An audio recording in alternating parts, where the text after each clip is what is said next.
ಇನ್ನು ನಾಳೆ ಹೊಸ ಸಂವತ್ಸರದ ಮೊದಲ ಹಬ್ಬ ಯುಗಾದಿ. ಸೊ ಯುಗಾದಿ ಸಂಭ್ರಮದ ಮಧ್ಯೆ ಹಬ್ಬದ ಮುನ್ನಾ ದಿನವಾದಂತಹ ಇವತ್ತು ಅಮಾವಾಸ್ಯೆಯ ಕಾರ್ಮೋಡ. ಅಮಾವಾಸ್ಯೆ ಮರುದಿನನೇ ಯಾವಾಗಲೂ ಯುಗಾದಿ ಬರೋದು. ಬಟ್ ಅಮಾವಾಸ್ಯೆ ಜೊತೆಗೆ ಇವತ್ತು ಸೂರ್ಯಗ್ರಹಣ ಕೂಡ ಇದೆ. ಇದರ ಜೊತೆಗೆ ಷಡ್ಗ್ರಹಣದಂತಹ ಅಪರೂಪದ ವಿದ್ಯಮಾನ ಕೂಡ ಸಂಭವಿಸುತ್ತೆ.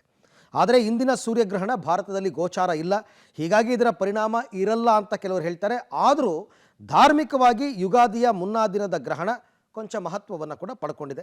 ಇನ್ನು ಯುಗಾದಿ ಅಮಾವಾಸ್ಯೆಯ ದಿನವೇ ಈ ಷಡ್ಗ್ರಹಣ, ಅಂದರೆ ಒಂದೇ ರಾಶಿಯಲ್ಲಿ 6 ನಕ್ಷತ್ರ, ಒಂದೇ ರಾಶಿಯಲ್ಲಿ ಸಂಭವಿಸ್ತಾ ಇರ್ತಕ್ಕಂಥದ್ದು 6 ಗ್ರಹಗಳು, ಒಂದೇ ರಾಶಿಯಲ್ಲಿ 6 ಗ್ರಹಗಳು ಸಮ್ಮಿಲಿತವಾಗ್ತಾ ಇರ್ತಕ್ಕಂಥದ್ದು, ಅದನ್ನು ಷಡ್ಗ್ರಹಣ ಅಂತ ಕರೀತಾರೆ. ಎಲ್ಲವೂ ಕೂಡ ವಿಶೇಷವಾಗಿ ಕಂಡು ಬಂದಿದೆ. ಓಕೆ, ಏನಿದು ಷಡ್ಗ್ರಹಣ ಯೋಗ ಅಂತಕ್ಕಂಥದ್ದನ್ನು ನೋಡ್ಬೋಣ. ಷಡ್ ಅಂತಂದರೆ 6 ಗ್ರಹಗಳು ಒಂದೇ ರಾಶಿಯಲ್ಲಿ ಕಾಣಿಸ್ಕೊಳ್ತಾ ಇರ್ತಕ್ಕಂಥದ್ದು.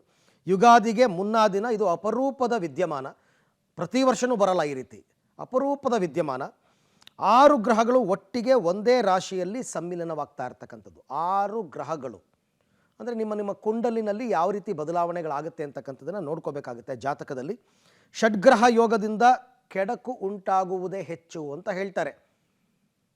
ಜ್ಯೋತಿಷ್ಯವನ್ನು ನಂಬತಕ್ಕಂಥವ್ರಿಗೆ ಹೇಳ್ತಾ ಇರೋದು, ಈ ಷಡ್ಗ್ರಹ ಯೋಗದಿಂದ ಕೆಡಕು ಉಂಟಾಗೋದೇ ಹೆಚ್ಚಂತೆ.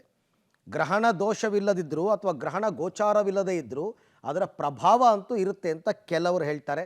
ಕೆಲವರು ಇದಕ್ಕೆ ಲಿಂಕ್ ಮಾಡಿಬಿಟ್ಟಿದ್ದಾರೆ. ಯಾವುದು ಭೂಕಂಪ ಆಯ್ತಲ್ಲ, ನೋಡಿದ್ರ ಗ್ರಹಣದ ಹಿಂದಿನ ದಿನ ಭೂಕಂಪ ಆಗಿದೆ ಅಂತಂದ್ಬಿಟ್ಟು ಅದಕ್ಕೆ ಲಿಂಕ್ ಮಾಡ್ತಾರೆ. ಗೊತ್ತಿಲ್ಲ, 12 ರಾಶಿಗೂ ಇದರ ಪ್ರಭಾವ ಒಳಪಡಲಿದೆ ಅಂತ ಹೇಳ್ತಾರೆ. ಸಾಮಾನ್ಯವಾಗಿ ಗ್ರಹಣ ಅಂತಂದಾಗ ಈ ರೀತಿಯಾದಂತಹ ಬದಲಾವಣೆಗಳಾಗುತ್ತೆ. ವಿಶ್ವ ನೋಡ್ತಕ್ಕಂತಹದ್ದು ಭಾರತ ಕಡೆಗೆ. ಭಾರತ ಇದರ ಬಗ್ಗೆ ಒಪಿನಿಯನ್ ಏನು ಕೊಡ್ತಾ ಇದೆ, ಭಾರತದ ಅಭಿಪ್ರಾಯ ಏನಿದೆ ಅಂತಕ್ಕಂತಹ ಒಂದು ವಿಶೇಷವಾದಂತಹ ಸಂದರ್ಭವನ್ನು ಇಡೀ ವಿಶ್ವವೇ ಕಾಯ್ತಾ ಇರ್ತದೆ. ಆ ಕಾರಣದಿಂದಾಗಿ ಎಲ್ಲ ಸಾರ್ವಜನಿಕರಿಗೆ, ಪಬ್ಲಿಕ್ಕಿಗೆ ಬಂದಿರತಕ್ಕಂತಹ ಒಂದು ಸಂದೇಹವನ್ನು ಪಬ್ಲಿಕ್ ಟಿವಿಯ ಮುಖಾಂತರವಾಗಿ ಈ ಸಂದರ್ಭದಲ್ಲಿ ಆ ಗೊಂದಲ ನಿವಾರಣೆ ಮಾಡ್ತಕ್ಕಂತಹ ಒಂದು ವಿಶೇಷ ಪ್ರಯತ್ನವನ್ನು ಮಾಡ್ತಾ ಇದ್ದೇವೆ. ಇಲ್ಲಿ ಒಂದು ಪ್ರಶ್ನೆ ಕಾಡ್ತಾ ಇದೆ ಎಲ್ರಿಗೂ, ಏನಂತಂದರೆ ಭಾರತದಲ್ಲಿ ಗೋಚರಿಸೋದಿಲ್ಲ, ಆದರೂ ಕೂಡ ಯುಗಾದಿ ಹಿಂದಿನ ದಿವಸ ಬಂದಿದೆ ಗ್ರಹಣ, ಇದರ ಎಫೆಕ್ಟ್ ಹೇಗಿರ್ತದೆ ಅಂತ.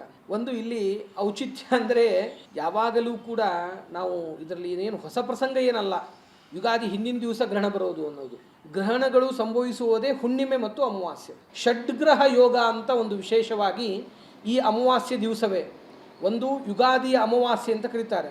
ಏನು ವಿಚಿತ್ರ ಅಂದರೆ, ಮುಂದೆ ಬರುವ ಹಬ್ಬದ ಹೆಸರನ್ನು ಇಟ್ಟುಕೊಂಡು ಹಿಂದೆ ಬರುವ ಅಮಾವಾಸ್ಯೆಯನ್ನು ಆ ರೀತಿಯಾಗಿ ಹೆಸರಿಸುವುದು ನಮ್ಮ ಧರ್ಮಶಾಸ್ತ್ರದಲ್ಲಿ ಉಂಟು. ಅಂತಹ ಸಂದರ್ಭದಲ್ಲಿ ಏನು ಒಂದು 6 ಗ್ರಹಗಳು ಒಂದೇ ರಾಶಿಯಲ್ಲಿ ಸಮ್ಮಿಲಿತವಾಗಿ ಪಾಪಗ್ರಹ ಯುತಿ ಅಂತ ಕರಿತೇವೆ, ಅದರಿಂದಲೂ ಕೂಡ ಎಫೆಕ್ಟ್ ಆಗ್ತಕ್ಕಂತಹ ಪ್ರಸಂಗಗಳು ಇದೆ.